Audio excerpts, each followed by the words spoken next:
disebut IRM, adalah proses mengidentifikasi dan menangani secara metodis peristiwa potensial yang mewakili risiko untuk pencapaian tujuan strategis atau peluang untuk mendapatkan keunggulan kompetitif.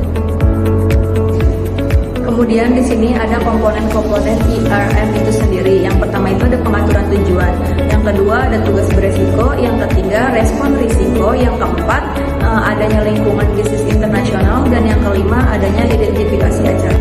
Nah, kemudian di sini ada manfaat IRM itu sendiri. Yang pertama itu menciptakan budaya yang berfokus pada resiko. Yang kedua, perusahaan itu dapat menerapkan laporan risiko yang lebih terstandarisasi lagi untuk membentuk metrik dan pengukuran jangka panjang. Yang ketiga itu, organisasi dapat meningkatkan perspektif mereka tentang risiko dan berbagai kategori.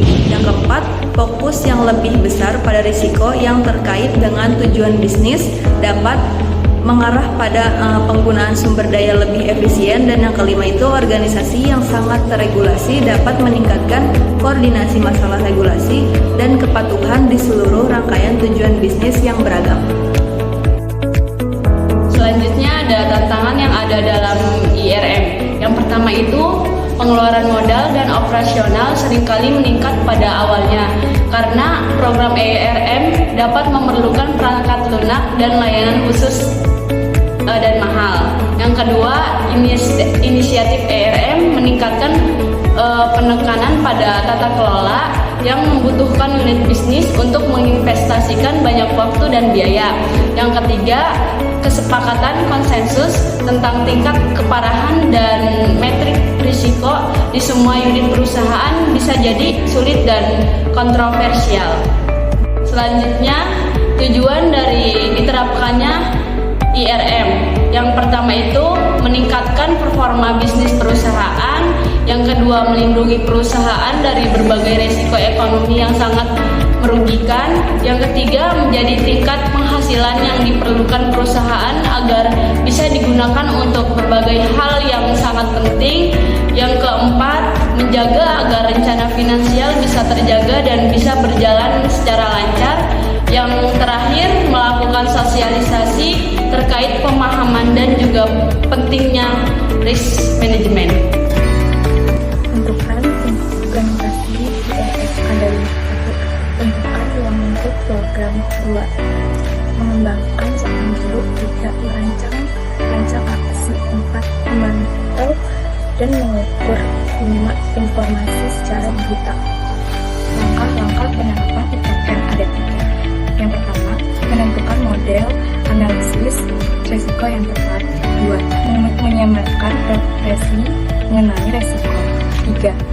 Evaluasi sumber daya untuk tujuan tertentu. Selanjutnya ada identifikasi risiko.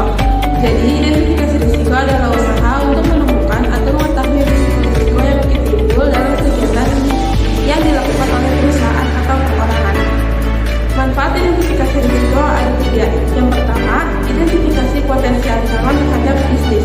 Ini mencakup ancaman internal dan eksternal, sehingga perusahaan dapat bersiap menghadapi apapun yang menghadang suatu bisnis.